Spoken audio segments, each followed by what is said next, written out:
Assalamualaikum warahmatullahi wabarakatuh. Di sini kami akan mempresentasikan spesifikasi kebutuhan perangkat lunak, company, profile, dan sistem manajemen penggunaan jasa percetakan. Yang pertama, cetak. Profil cetak.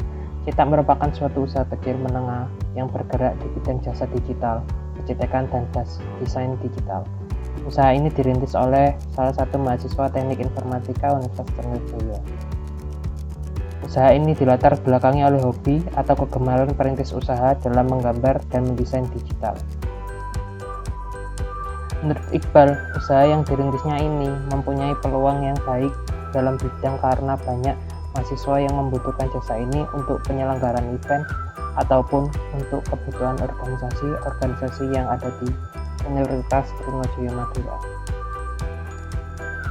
Untuk deskripsi perangkat lunaknya, perangkat lunak ini kami buat guna untuk membantu usaha jasa percetakan digital cetak dalam mempromosikan dan membantu pelanggannya dalam memesan jasa yang ditawarkan oleh jasa percetakan digital cetak.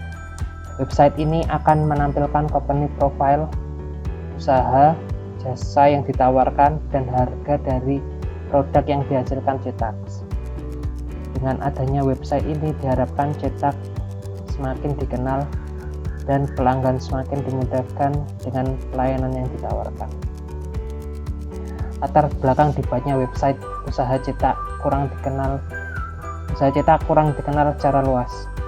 Pemilik usaha sulit mempromosikan, pelanggan tidak mengetahui apa saja jasa yang ditawarkan, pelanggan tidak dapat melihat koleksi produk secara langsung. Tujuan dibuat website untuk cetak. Tujuan dibuatnya website agar usaha cetak semakin dikenal, pengusaha mudah melakukan promosi jasa dan produk yang ditawarkan, pelanggan mudah mencari informasi jasa dan produk dari cetak.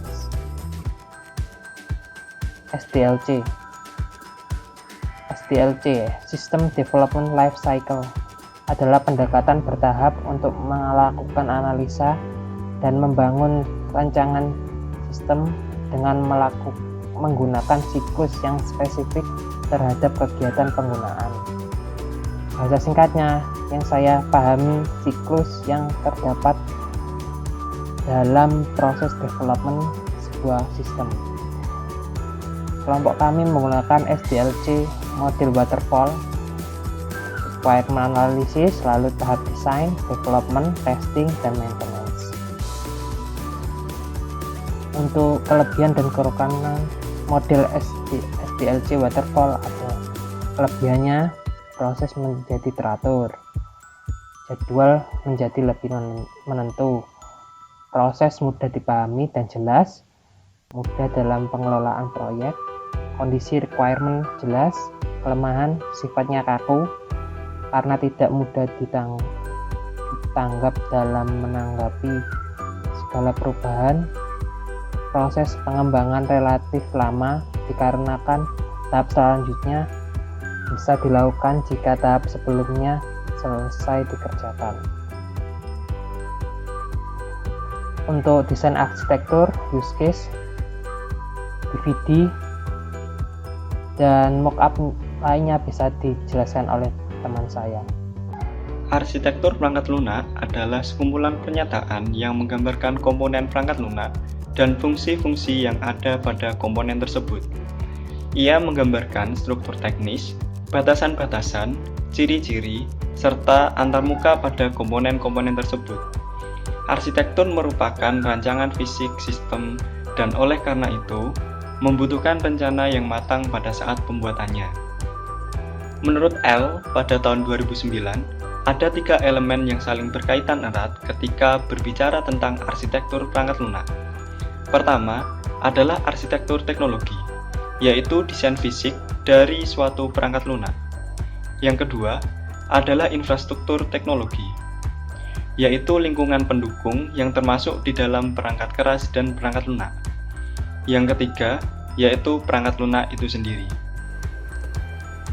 Desain arsitektur atau yang bisa dibilang web arsitektur desain yaitu suatu pendekatan terhadap desain dan perencanaan situs seperti arsitektur itu sendiri, melibatkan teknis, kriteria, estetis dan fungsional seperti dalam arsitektur tradisional. Fokusnya yaitu pada pengguna dan kebutuhan pengguna. Hal ini memerlukan perhatian khusus pada konten web, rencana bisnis, kegunaan desain interaksi informasi, dan desain arsitektur web. Untuk optimasi mesin pencari yang efektif, perlu memiliki apresiasi tentang bagaimana sebuah situs web terkait dengan World Wide Web. Nah, seperti yang kita pakai aplikasinya yaitu tentang jasa percetakan digital. Sekarang kami akan menjelaskan arsitektur pada website yang akan kami buat. Di sini klien melakukan request pada web server yang berbasis Apache yang merupakan web server dari aplikasi yang kami buat.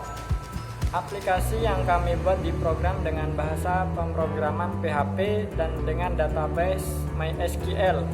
Setelah klien melakukan request tersebut, web server akan mengirimkan respon berupa halaman website yang tampil dengan menggunakan bahasa markup HTML. Assalamualaikum warahmatullahi wabarakatuh. Perkenalkan, nama saya Nur Latif Filanuddin, NIM 1714111000053. Oke, di sini saya akan menjelaskan tentang pembuatan prototipe.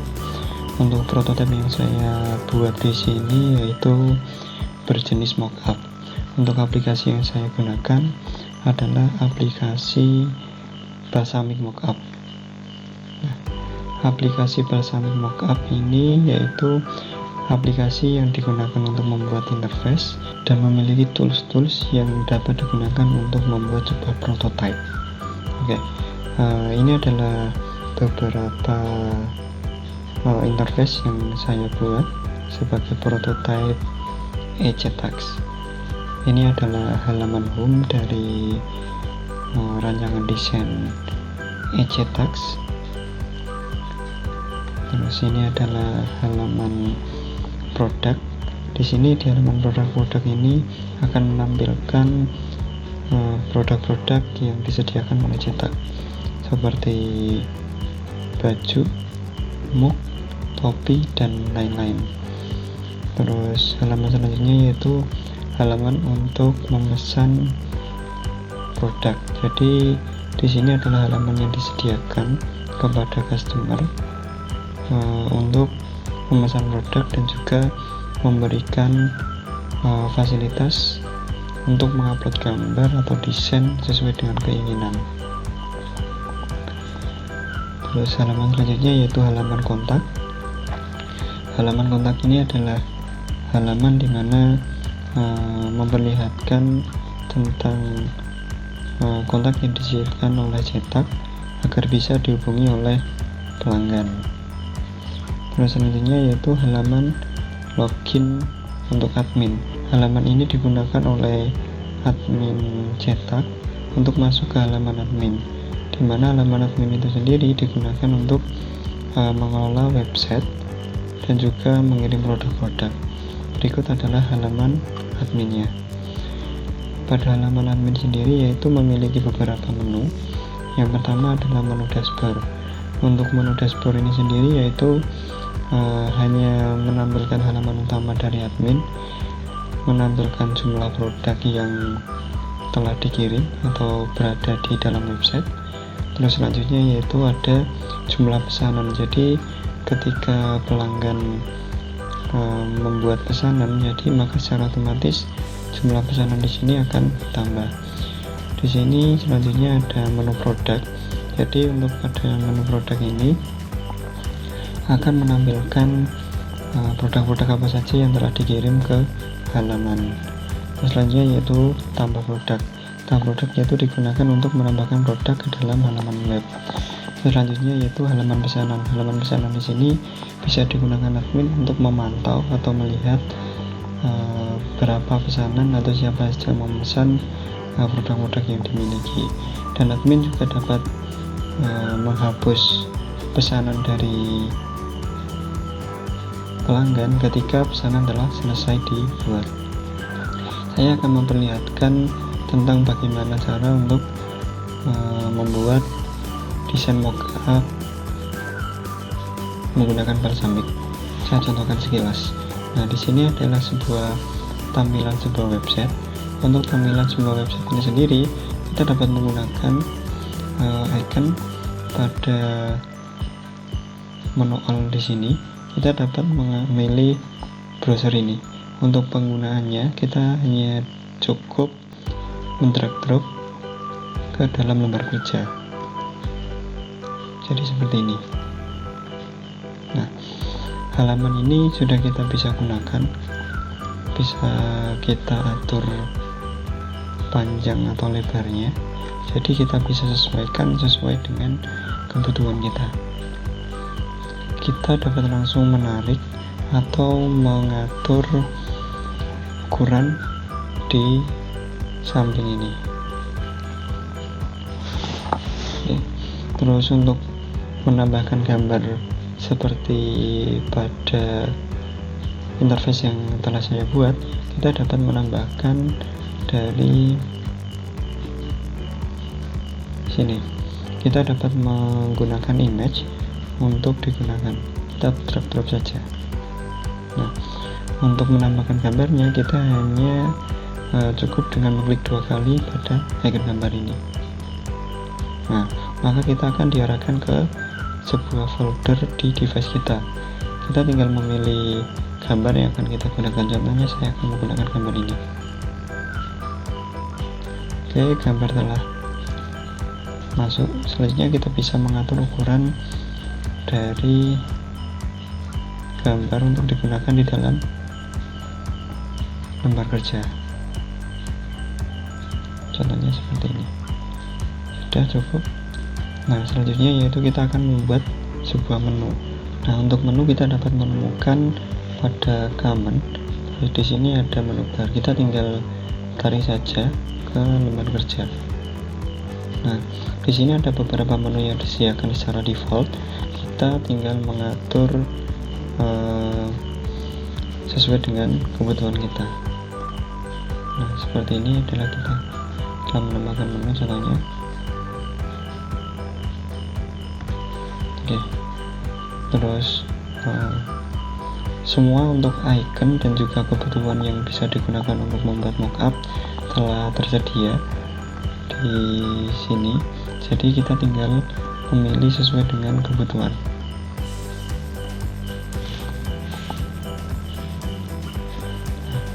Untuk membuat tulisan, kita bisa memilih beberapa opsi. Untuk membuat tulisan yang cukup banyak seperti ini, kita bisa memilih tulisan bertipe block of text. Jadi di sini akan menambahkan banyak tulisan dengan beberapa baris misalkan. Tambahkan. Kita dapat mengatur tampilannya, misalkan ini rata tengah. Jadi seperti ini. Ini adalah tulisan yang kita tambahkan. Jika kita hanya mau menambahkan satu baris tulisan, kita bisa menambahkan melalui label. Nah, kita bisa menambahkan dengan menambahkan label dan mengganti tulisannya. Misalkan saya tulis cetak. Sudah selesai. Sekarang kita bisa mengatur besar kecilnya font. Misalkan saya ganti 18, kita kasih tebal. Nah, selanjutnya yaitu ketika kita ingin menambahkan button atau tombol, kita sudah disediakan juga. Kita bisa memilih button ini. Kita tinggal ganti tulisan, misalkan login. Nah, jadi secara otomatis tombol ini akan selesai dibuat dan kita tinggal mengatur tampilannya dengan cara menarik, memindahkan ke tempat yang kita inginkan.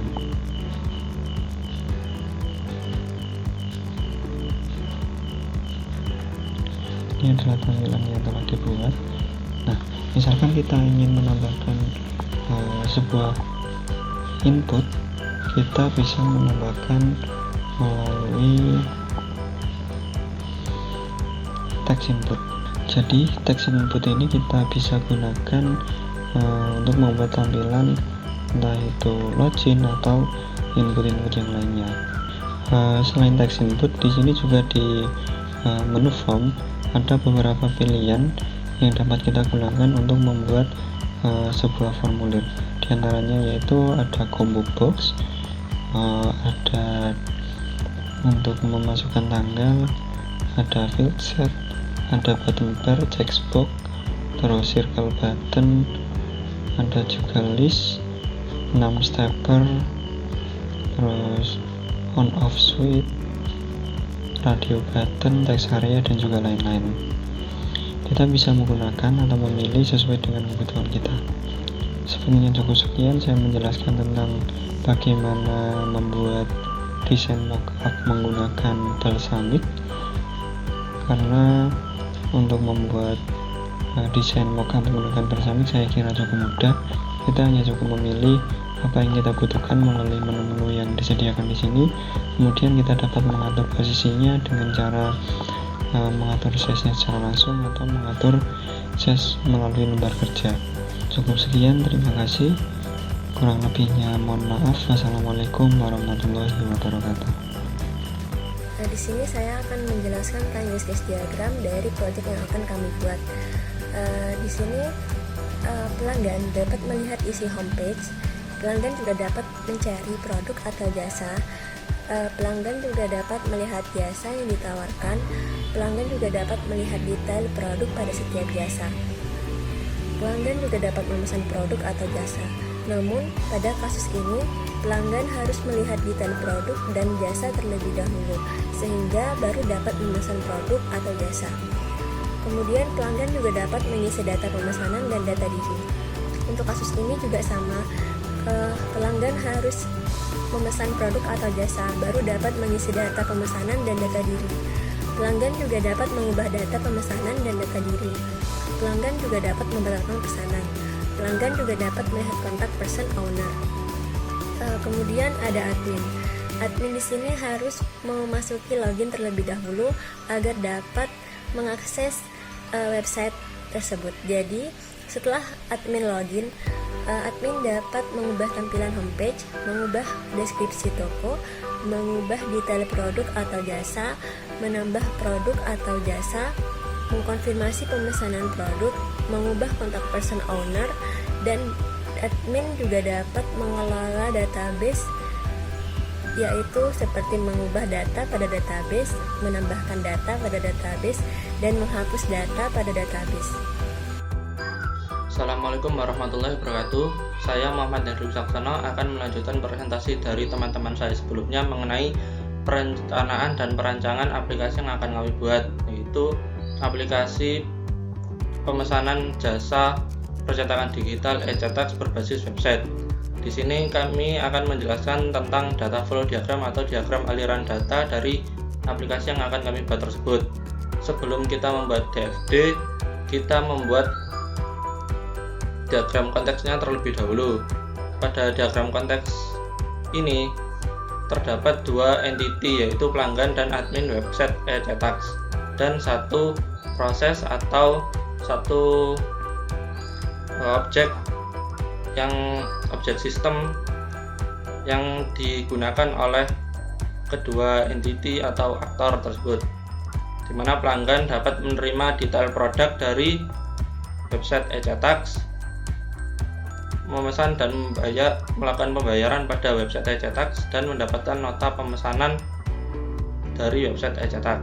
Dan admin akan mendapatkan laporan data pemesanan yang dilakukan oleh pelanggan dari website e-cetak, mengelola produk, mengelola pemesanan, dan mengelola pembayaran pada website ECTax dan menerima laporan data pembayaran pada website ECTax. Kemudian setelah membuat diagram konteks, kita membuat diagram level 0. Di sini diagram level 0 terdapat dua entity, masih sama seperti yang tadi, yaitu pelanggan dan admin, di mana prosesnya dipecah-pecah menjadi 3 bagian utama, yaitu proses pendataan produk, proses pemesanan, dan proses pembayaran. Pada proses pertama, pelanggan akan mendapatkan data produk yang telah diinput oleh admin. Jadi di sini admin memberi data produk yang dijual atau yang ditawarkan dan ditampilkan kepada pelanggan. Kemudian pada proses yang kedua, pelanggan akan melakukan pemesanan dan pelanggan akan mendapatkan nota pemesanan. Untuk admin akan mendapatkan laporan data pemesanan. Dan yang pada proses ketiga, yaitu proses pembayaran, pelanggan melakukan pembayaran dan memasukkan data pembayaran. Laporan data pembayarannya akan diterima admin dan nota pembayaran akan diterima oleh pelanggan. Dan setelah membuat diagram level 0, kita membuat diagram level 1, proses 1, yaitu proses pendataan produk. Pada proses pendataan produk ini, kami memecah-mecah menjadi 3 bagian, yang pada awalnya hanya pendataan produk saja menjadi 3 bagian. Pada admin mengupload data produk, kemudian di sini mengecek kelengkapan data produk masih ada atau tidak. Jika ada tetapi masih ditambahkan akan error atau gimana. Terus ini akan tersimpan di database dan akan ditampilkan kepada pelanggan. Kemudian kita akan membuat level 1 proses 2, yaitu proses pemesanan. Di sini pelanggan akan melakukan pemesanan jasa yang terdapat pada website. Di sini database akan menampilkan jasa apa saja yang tersedia sehingga bisa dipilih oleh pelanggan. Kemudian pelanggan akan memesan produk jasa tersebut. Jika selesai melakukan pemesanan, akan masuk ke database dan data pemesanan akan menjadi nota pemesanan dan akan diserahkan kepada pelanggan. Setelah data pemesanan masuk ke database, ini akan membuat laporan data pemesanan sehingga bisa diakses oleh admin, dan admin bisa merubah status pemesanan, apakah pemesanan diterima atau sedang diproses atau gagal. Dan setelah itu kita membuat level 1 proses yang ketiga, yaitu pembayaran. Di sini pelanggan memasukkan data pembayaran yang telah dibayarkan. Kemudian sebelumnya database akan menampilkan data pemesanan yang telah dipesan oleh pelanggan. Data pemesanan dicari oleh pelanggan terlebih dahulu, kemudian jika cocok akan melakukan data pembayaran. Kemudian data pembayaran akan disimpan di dalam database, dan data pembayaran yang telah disimpan tersebut akan menjadi nota pembayaran dan diserahkan kepada pelanggan. Untuk admin akan mendapatkan laporan data pembayaran dan jika dikonfirmasi akan merubah status pembayarannya menjadi telah terbayar atau masih belum dibayar sebagainya. Jikalau tidak diterima oleh admin, maka status pemesanan akan berubah menjadi tidak diterima atau bagaimana. Setelah itu, setelah membuat level 1 proses 3, kami membuat level 2 proses 1, yaitu proses pendataan produk. Di sini ada yang mendetail dari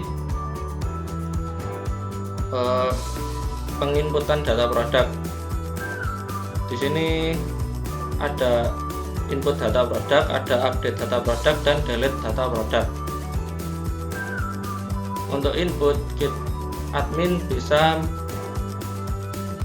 memasukkan data produk terlebih dahulu, kemudian dicek kelengkapannya, dan menyimpan data produk pada database. Untuk mengupdate atau mengedit data produk, sebelumnya admin akan mendapatkan hasil data produk yang tersedia pada database, kemudian diupdate data produknya dan disimpan kembali ke dalam database. Untuk delete data produk, admin akan mendapatkan data produk dari database dan di delete atau dihapus data produknya oleh admin dan disimpan kembali ke dalam data produk atau dihilangkan dalam database data produk. Dan setelah itu data produk akan ditampilkan kepada pelanggan. Setelah itu kita membuat diagram level 2 proses 2, yaitu tentang proses pemesanan. Di sini lebih mendetail lagi, di mana pelanggan bisa memilih produk jasa seperti tadi, mengambil database data produk yang tersedia dan menginputkan data pemesanan. Dan setelah itu, setelah menginput data pemesanan, maka akan masuk ke dalam database data pemesanan dan akan menjadi nota pemesanan yang akan diserahkan kepada pelanggan. Selain itu, pelanggan juga bisa mencari produk jasa yang telah dipesan, di mana ini pelanggan menjadi bisa mengupdate data pemesanan atau membatalkan pemesanan, dan bisa disimpan pada database kembali. Kemudian setelah itu akan menjadi laporan data pemesanan yang bisa dilihat oleh admin, dan admin bisa merubah status pemesanan yang telah dipesan oleh pelanggan. Kemudian setelah diagram level 2 proses 2, sekarang ke diagram level 2 proses 3, yaitu tentang proses pembayaran. Di sini customer atau pelanggan menginputkan data pembayaran seperti tadi dan mencocokkan dengan database yang ada pada website. Kemudian setelah menginputkan data pembayaran akan masuk ke dalam database. Setelah itu data pembayarannya akan menjadi laporan data pembayaran. Dan di sini admin akan mengkonfirmasi data pembayaran tersebut sudah benar atau tidak. Jika benar atau di-approve, maka menyimpan perubahan status pembayaran yang sebelumnya belum dibayar menjadi telah dibayar dan akan menjadi nota pembayaran kepada pelanggan. Untuk reject, ini akan juga menyimpan perubahan status pembayaran menjadi pembayaran gagal dan akan menjadi nota pembayaran juga. Untuk menghapus data pembayaran, ini data pemesanan juga akan hilang atau terhapus. Hal ini kami buat untuk berjaga-jaga jika ada pemesanan yang berupa spam atau mencurigakan atau tidak sah.